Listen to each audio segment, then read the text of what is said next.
Peter B. Collins, news and comments. It's a dark day in America. Wednesday, November 9th, 2016. Donald Trump is the president-elect.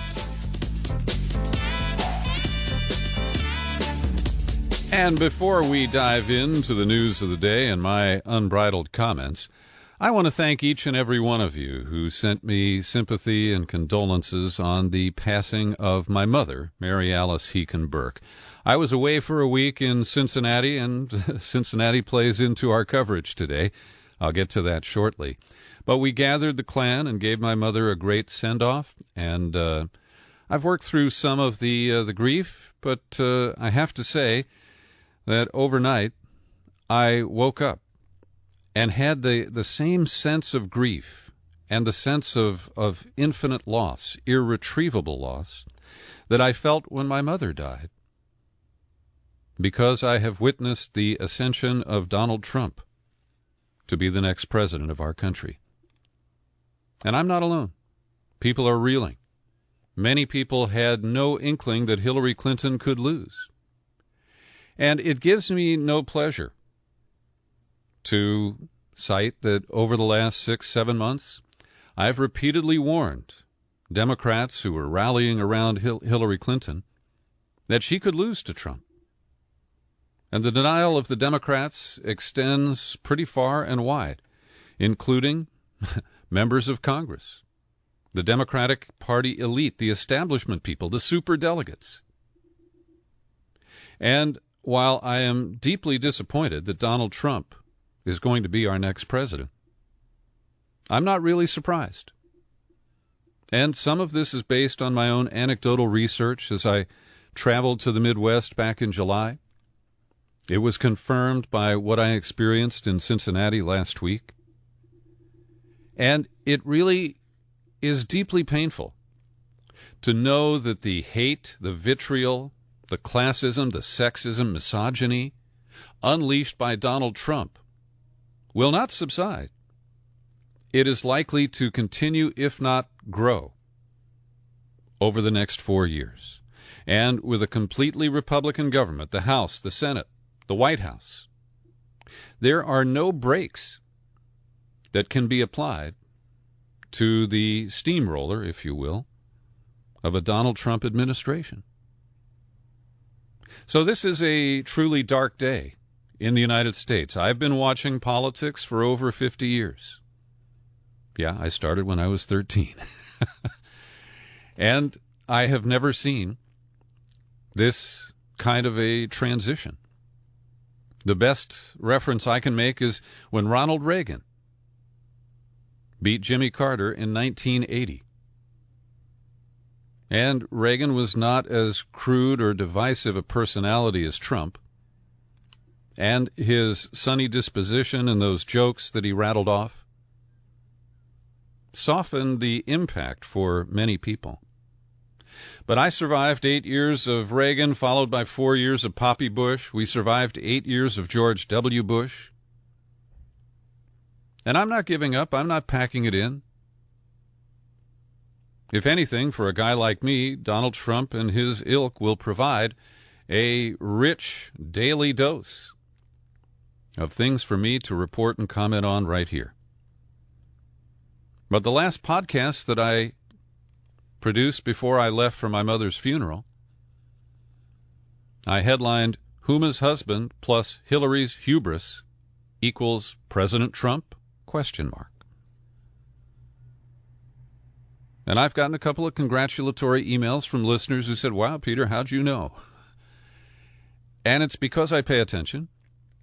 And it's because I observed that Hillary Clinton was a deeply damaged candidate, propped up by the Democratic establishment, the corporate money, the Wall Street interests, the war-making machinery, the surveillance state. All of those entities saw Hillary Clinton as maintaining, if not improving, their status quo. And yes, James Comey and these FBI on-again, off-again investigations, I think, dealt a body blow to Hillary Clinton. She has no one to blame but herself for that. because of the hide-and-seek games that she played with her emails, the effort to evade the Freedom of Information Act and other requirements of a cabinet officer like Secretary of State. And while many of my friends are viewing Hillary Clinton as a victim today, I don't agree with that assessment. The establishment Democrats made a huge bet. They took a massive risk on our country's future by betting that not Trump would be victorious no matter who the candidate might be. And it's further painful to know that Bernie Sanders has none of this baggage. And while we will never know, it will remain an unproven hypothetical, I firmly believe that he could have beaten Donald Trump in this election. And I wish the Democratic Party had been lowercase democratic and allowed the process to go forward without all the fixes that have been exposed and confirmed through John Podesta's emails. The DNC was backing the Clinton campaign from day one. Sanders was just a nuisance, an irritant that they had to put up with and try to sideline and hope that whole thing would go away. And the massive denial on the part of Democrats, as email after email showed the sordid interaction between the State Department staff of Secretary Clinton and the people running the Clinton Foundation. Even last night, I do a co-anchor a local TV election night show here in Marin County, California. And our congressman, who was handily reelected, Jared Huffman, came by for an interview. He's a decent man, and he is very willing to take hard questions from a guy like me. But he said that Hillary won the primary fair and square. And to believe that after seeing John Podesta's emails, after seeing how Donna Brazile passed along questions via CNN to help Hillary in the debates. Those are just a couple of examples. But the collusion by the party establishment, most easily represented by the superdelegates, to me is a clear indication that, unfortunately, the Democrats deserved to lose. They are so out of touch with the people who don't vote Republican, people who wouldn't vote for Trump, that overall turnout was down by about 7 million as compared with 2012. And I don't know where those people went. I don't know why they decided to sit on their hands. But that's how it played out. People were not enthusiastic about Hillary Clinton, other than women whose identity politics propelled them in that direction and caused them to be oblivious or to engage in, again, denial about the true nature of this race and the fact that Trump could win. And I see this as a kind of completion of an ugly Kardashian revolution in America that has dumbed down our discourse, celebrated phony celebrities who are famous only for being famous,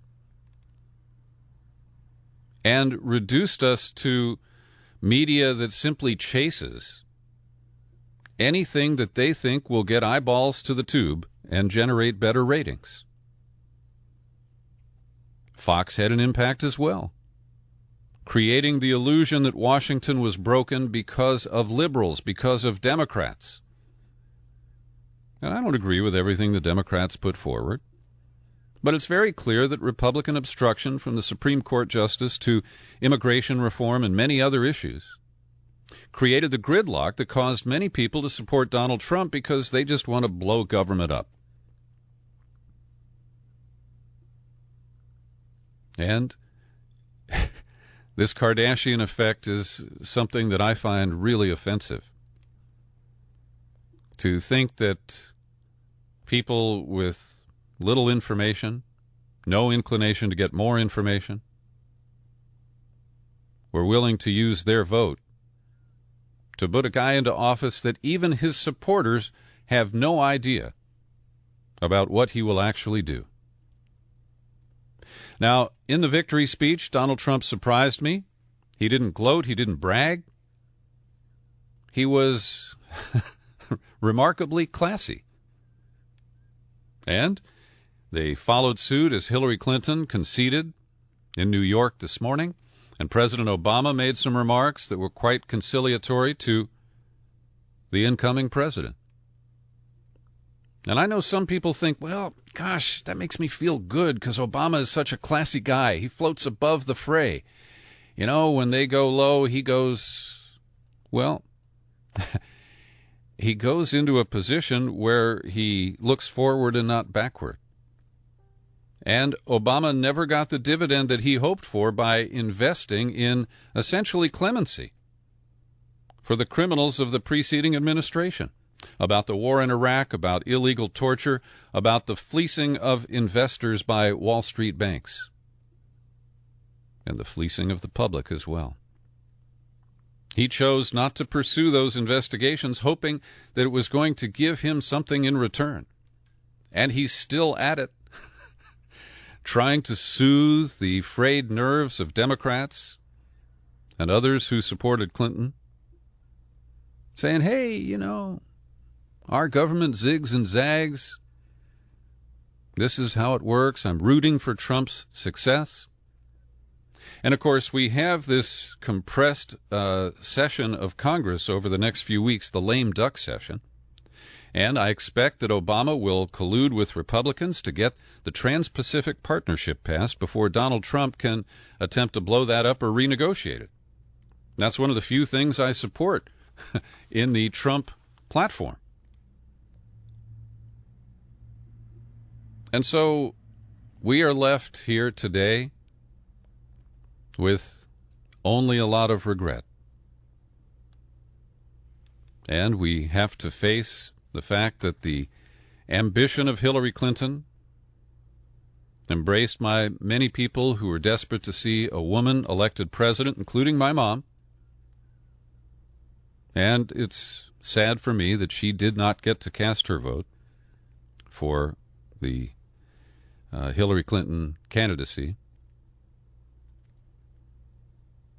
But we're seeing now, it started with the media last night, who had been calling Trump a liar and a misogynist and all of those things, an opportunist, and now suddenly they're kissing his ass. They've stopped criticizing his hairdo. And Melania Trump as a first lady, all those Trump kids floating around for another 4 years. Oh, my God. It's a nightmare. Now, I haven't heard any public statements from Senate Leader Mitch McConnell, but Paul Ryan, the Speaker of the House, has done his pivot, and he's very excited to work together with President Trump, who just earned a mandate by losing the popular vote and barely winning the Electoral College vote. The Bushes have found their grace. W sent a message. Laura and I wish the president-elect, Melania, and the entire Trump family all our very best. Poppy Bush, who is elderly and failing, said good luck on your new challenge. And Low Energy Jeb went to Twitter and said congratulations on your victory. As our president, my wife and I will pray for you in the days and months to come. That's as far as he could get. So this is a very, very strange period of time, and we're going to have to figure out ways to cope with it. I know people who are loading up on antidepressants. What's your favorite, Paxil? Wellbutrin? And there's a sick joke out there that, you know, liberals contemplating suicide go into the garage, seal up the doors and windows, and then fire up the Prius, and nothing happens. But the silver lining, if there is one, is that the Clinton dynasty is gone. It is dead.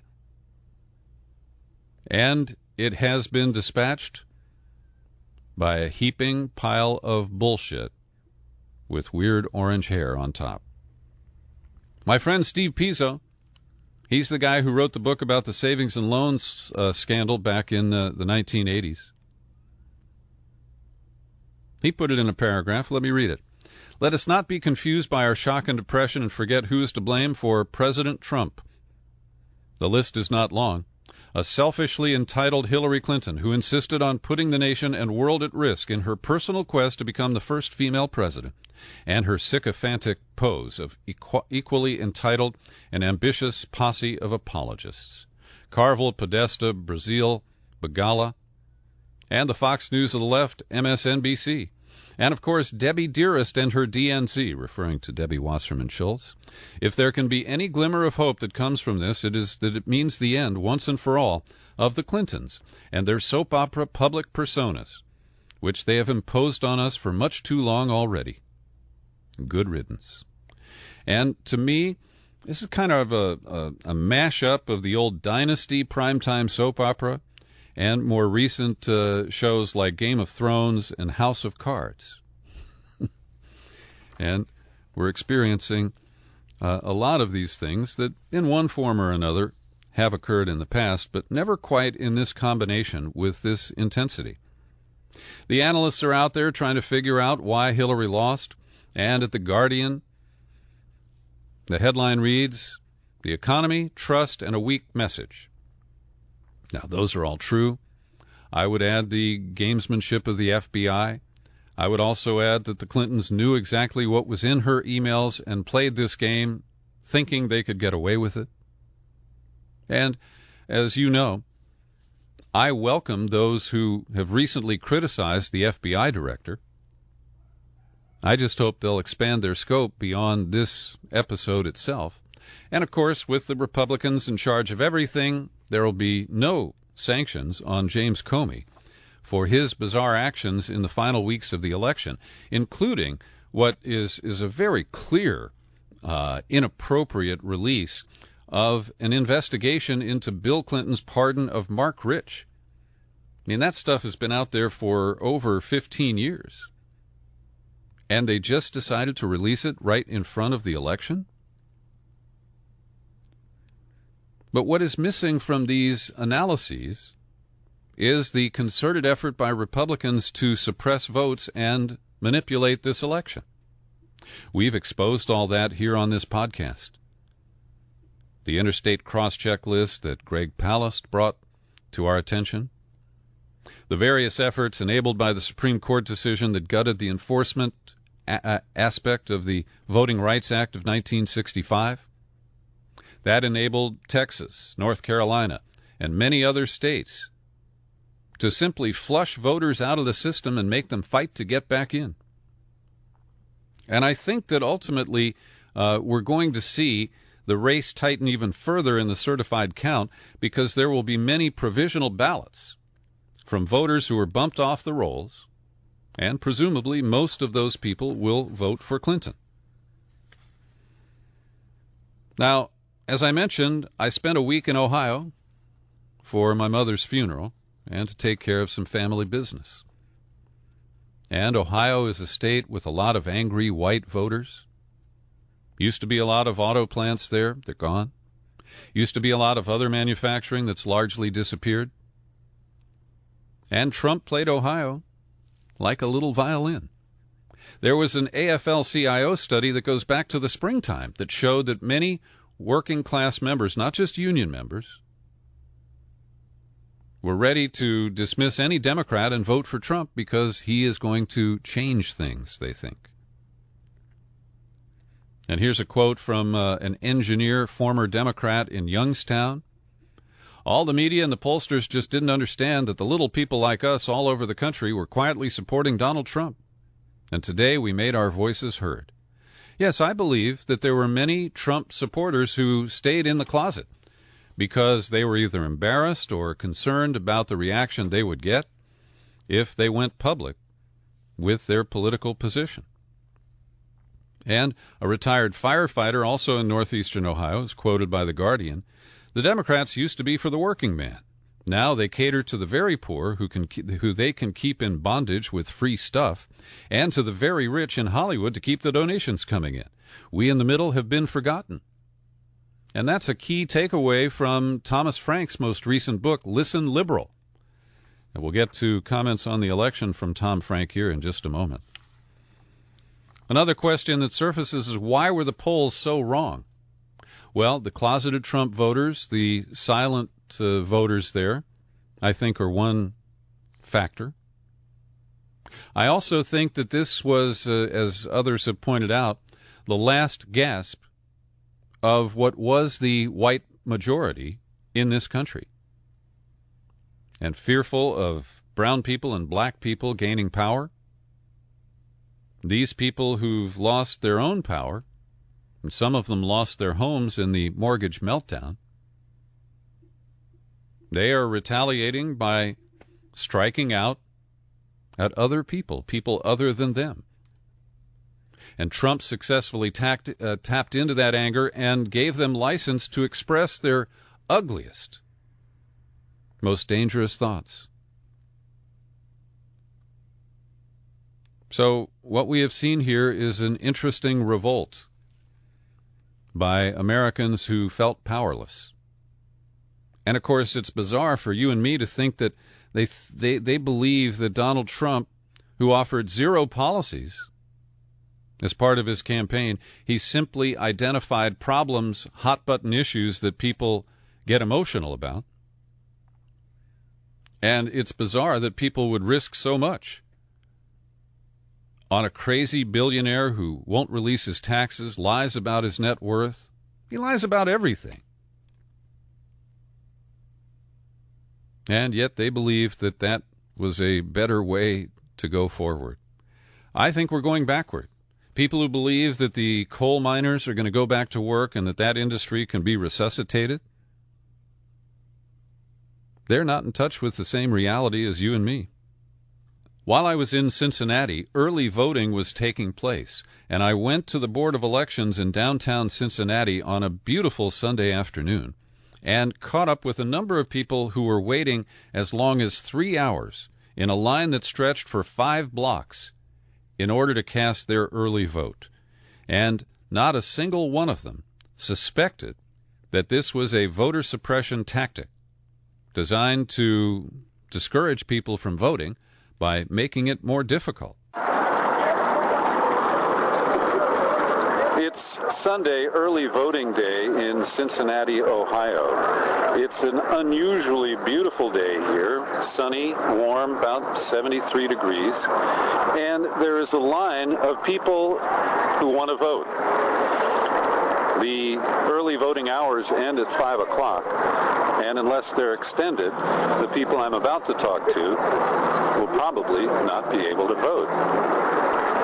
Pardon me. I wanted to ask you, you're in a long, long line here to vote. I talked to people up who are just entering the building.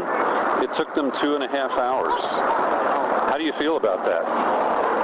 I think it needs to be done. It's just a responsibility and a duty for everyone to do. And it can be a pain, but it happens once every 4 years. Yeah. So it's important to do.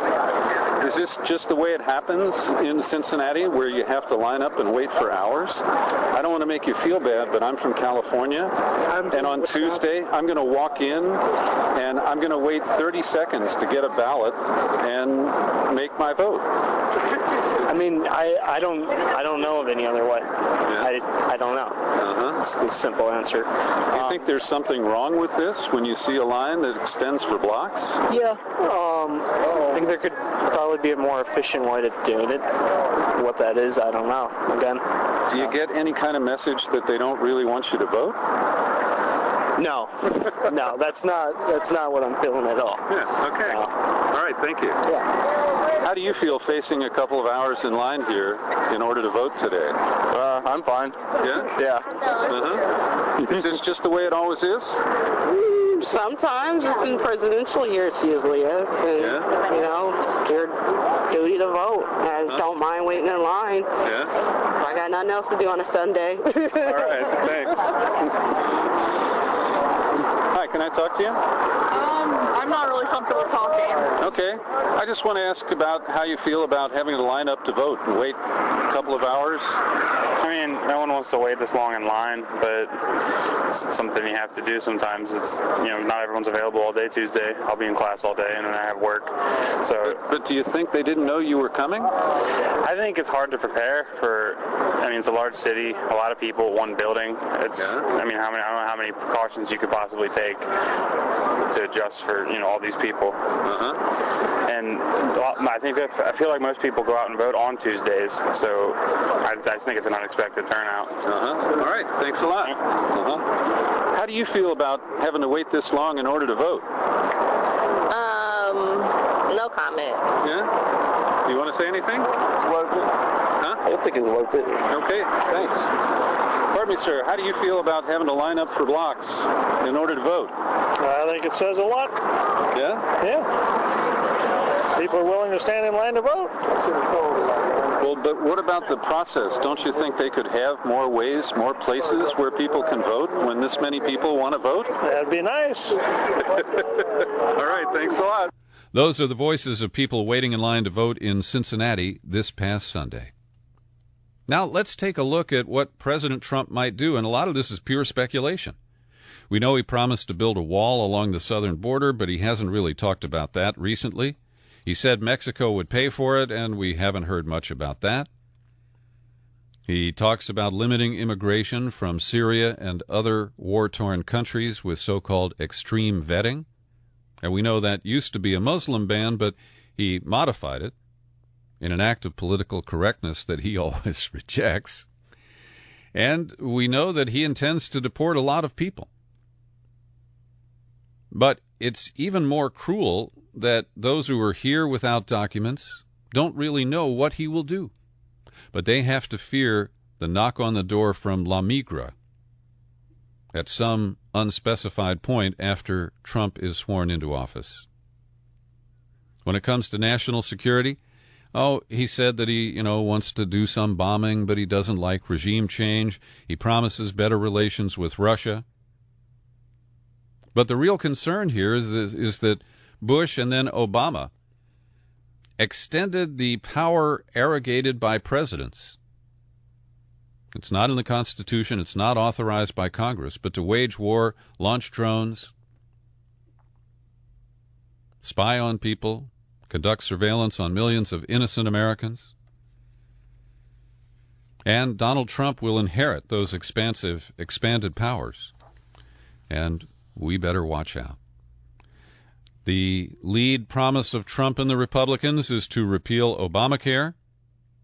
There is no information about what they would replace it with.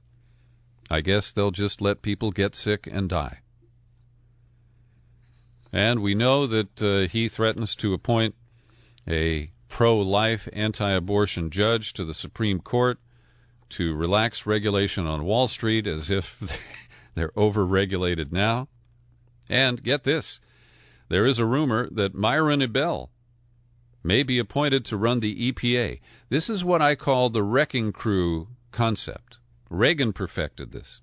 He put people in charge of cabinet agencies who were basically opposed to the mission of those cabinet agencies. Myron Ebell is a fellow at the American, it's called the Competitive Enterprise Institute, and their focus is on taking money from the oil companies and trying to create doubt about man-induced climate change. Then, of course, we have gun control and law and order, and Trump is a mess who promotes an authoritarian vision. And all I can say is it's not going to be pretty. It's not going to be good for progressives.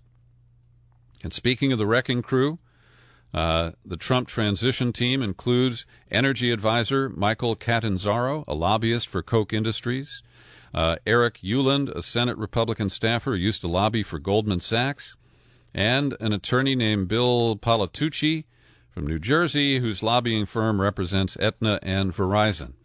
So corporate interests, the lobbyists, are going to be back in full force. Chris Christie, the governor of New Jersey, is in charge of the transition team. And with a bully like Christie and bullies like Rudy Giuliani anticipated as a possible pick for Attorney General. Newt Gingrich, a possible pick for Secretary of State. You get the picture, and it's not a pretty one.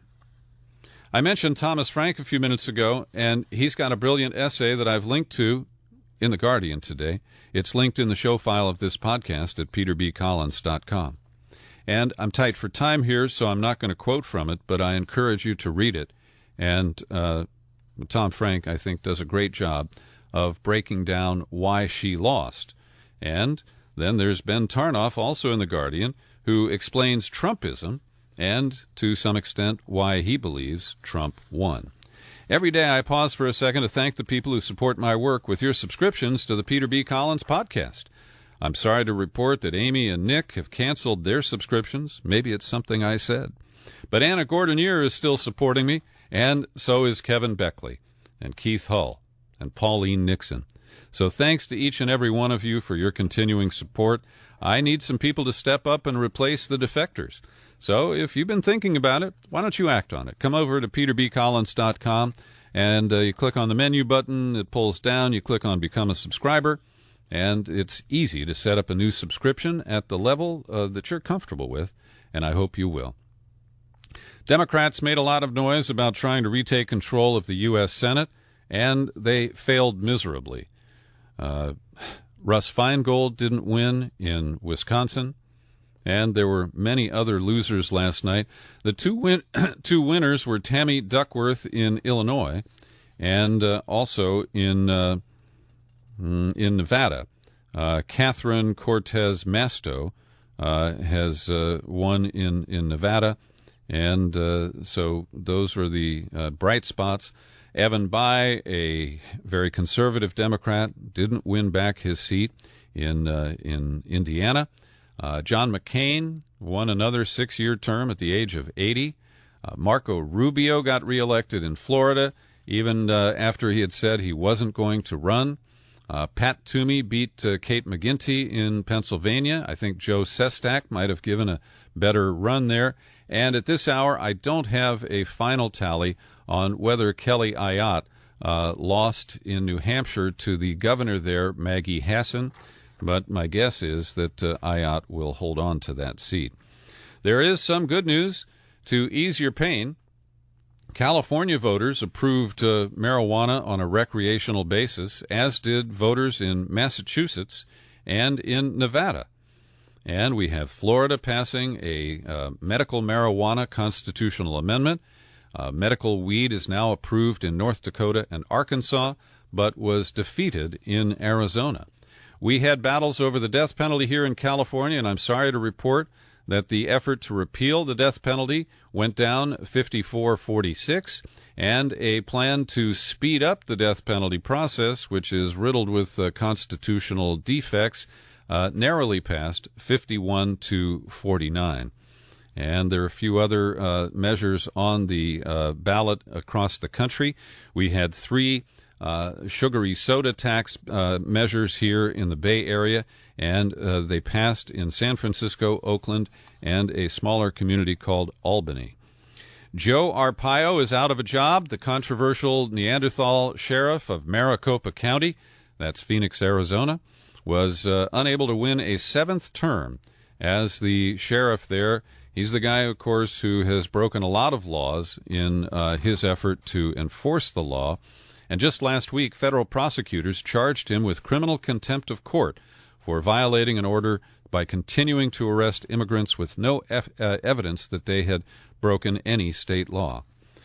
Just one other item today about the Dakota Access Pipeline and the Standing Rock protests. President Obama finally broke his silence on this, and on Tuesday, in an interview that was published with Now This News, he said, "We are monitoring this closely. I think as a general rule, my view is that there is a way for us to accommodate sacred lands of Native Americans.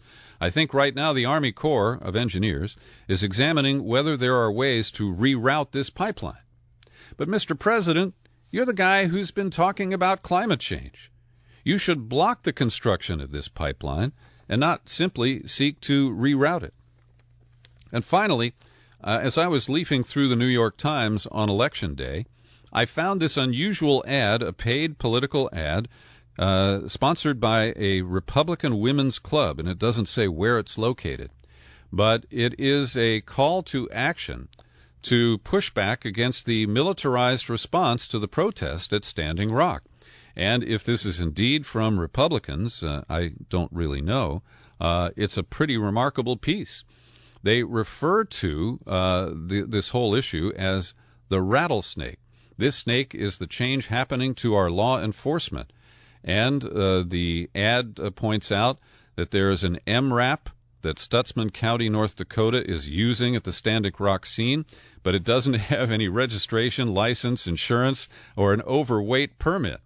Now, that's pretty interesting because this Republican person is trying to read the law to law enforcement. They also talk about illegal roadblocks and some of the other extra-legal efforts to stifle the protests in North Dakota at the Standing Rock Reservation. Thanks for joining me today for my News and Comment podcast, now available on YouTube. I hope you'll share it far and wide with your friends and like-minded people. I remain Peter B. Collins. Happy trails to you until we meet again. Happy trails to you. Keep smiling